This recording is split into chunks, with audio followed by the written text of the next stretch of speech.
নমস্কার, আমার নাম হলো টিনা ঘোষ, বাড়ি ডানকুনি। এবার আমার অ্যাংজাইটি, ওসিডি, ডিপ্রেশনের প্রবলেম ছিল। সেখান থেকে আমি কিছুতেই বের হতে পারছিলাম না। ফার্স্ট আমি যখন ডাক্তার দেখাই, ডাক্তার বলেছিল তোমার শরীরে কোনো প্রবলেম নেই। এবার সবসময় ভয় হতে লাগলো যে মাথা ঘুরতো, বুক ধড়ফড় করতো, চোখ ঝাপসা হয়ে যেত, খেতে পারতাম না, ঘুমোতে পারতাম না, কিছুই করতে পারতাম না। চুপচাপ ঘরে বসে থাকতাম, কাঁদতাম। এবার সেখান থেকে আমার ডাক্তার বলল যে সাইকিয়াট্রিস্ট দেখাতে। তো আমি সাইকিয়াট্রিস্টও দেখিয়েছি। দেখানোর পরে আমাকে মেডিসিন দিয়েছিল। তো আমি খাচ্ছিলাম। খাওয়ার পরে কিছুদিন ঠিক ছিলাম। আবার 3 দিন মেডিসিন বন্ধ করাতে আবার ওরকম শুরু হতে লাগলো যে আমার মনের মধ্যে ভয় কাজ করছে। সবথেকে বড় জিনিস ভয় ছিল আমার হয়তো এই হার্ট অ্যাটাক হয়ে যাবে, বা আমার মাথা ঘুরে পড়ে গেলে কিছু হয়ে যাবে, বা স্ট্রোক হয়ে যাবে। এই জিনিসগুলো ভয় ছিল আমার। এরপরে এরম এবার ইউটিউব দেখতাম, গুগল, এইসব জিনিসগুলো সার্চ করে করে যখন মানে বুঝতে পারলাম, এবার আরও মানে কোথাও একটা যেন যতই নিজেকে বোঝাতাম না, আরও বেশি ভয় ভয় ভয় ভয় কাজ করতো, যেন আমার কিছু হয়ে যাবে। রাস্তায় বেরোতে পারতাম না, কারোর সাথে কথা বলতে ভয় পেতাম। তারপরে কারোর কথা আমার সহ্য হতো না। এরকম বিভিন্ন রকম প্রবলেম ছিল। তারপরে একটা সময় মনে হয়েছিল যে আমি এখান থেকে কিছুতে যখন বের হতে পারবো না, আমি আমার নিজের জীবন নিজেই শেষ করে দিই। কিন্তু সেটাতেও আমার ভয় লাগতো। আমার সবসময় মনে হতো যে আমি যদি কিছু করে ফেলি, এতটাই নিজের প্রতি বিরক্ত হয়ে গেছিলাম। আমার খালি মনে হতো আমি যদি কিছু করে ফেলি, বা আমি যদি কিছু করে ফেলি, কিন্তু আমি কিছু করিনি বা ভয় পেতাম। যার জন্য আমি শ্বশুরবাড়ি ছেড়ে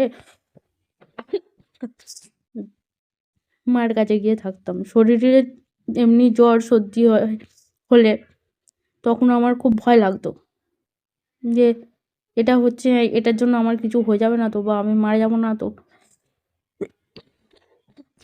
বা আমার লিভার ঠিক আছে, এখন আমার জ্বর সর্দি আছে। তো তখন সেই জিনিসগুলো নিয়ে আমি খুবই ভয় পেতাম, কিছু করতাম না।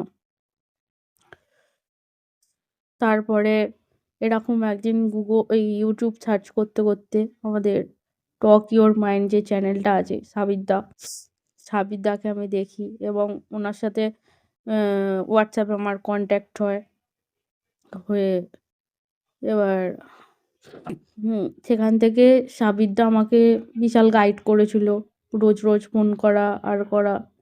আর সাবিরদার কাছে কাউন্সিলিং বর্তমানেও এখনও আমি করাচ্ছি। আর আমি এখন ধরতে গেলে 100% ঠিক হয়ে গেছি। আমার শরীরে আর কোনো সিমটমস নেই, বা আমি এখন মেডিসিনও খাই না। তো সাবিরদাকে অসংখ্য ধন্যবাদ, যে সাবিরদা আমাকে বিশালভাবে হেল্প করেছে এই এই দিক থেকে। মানে সাবিরদার মতো একটা মানুষ ছিল বলে হয়তো আমি আগের মতো আবার জীবনযাপন করতে পারছি। নাহলে হয়তো মানে হ্যাঁ, পারতামও, হয়তো পরে পারতাম।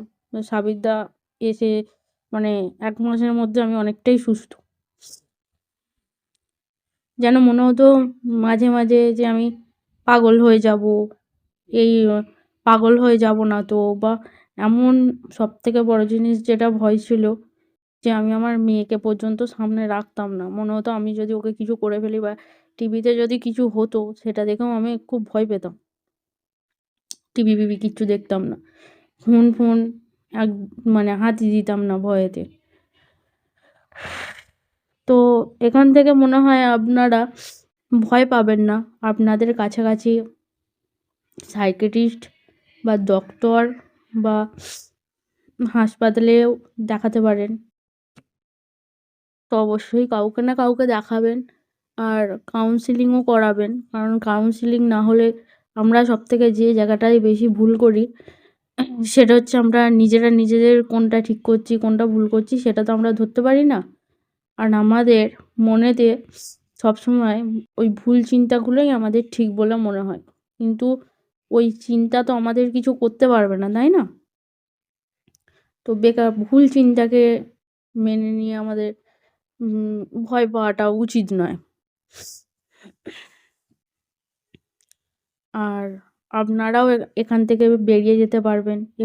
এটা আমাদের যদি এটা যদি আমাদের শরীর খারাপ হতো বা আমাদের কোনো অর্গান খারাপ হয়ে যেত, আ বা আমাদের কোনো শরীর খারাপ হলে এটা মেডিসিন নিলে হয়তো ঠিক হয়ে যেত। মেডিসিন নিলে খেলে ঠিক হয়ে যেত। এটা যখন মনের ব্যাপার হয়তো হ্যাঁ, আপনি মেডিসিন খেয়ে কিছুদিন হয়তো আপনারা ভালো থাকতে পারেন। কিন্তু আবার সেই জিনিসটা ব্যাক করবে। কিন্তু কাউন্সেলিং নিলে এই জিনিসটা আর ব্যাক করবে না। তো এটাই আজকে বলার ছিল যে আপনারাও আমার জন্য আমি জানি যে অ্যাংজাইটি বা ডিপ্রেশন বা ওসিডি যাই হোক না কেন, এখানে মানুষ থাকলে মৃত্যু মানে প্রচুর যন্ত্রণার একটা ব্যাপার।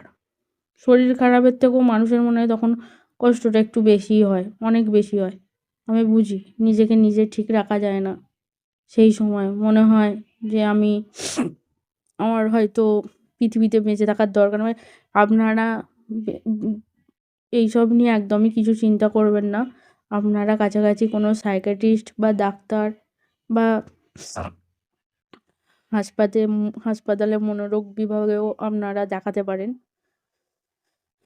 আর তার থেকে বড় কথা বলব, সাবিরদার গাইড হচ্ছে খুব ভালো, খুব ভালো মানুষ উনি একজন।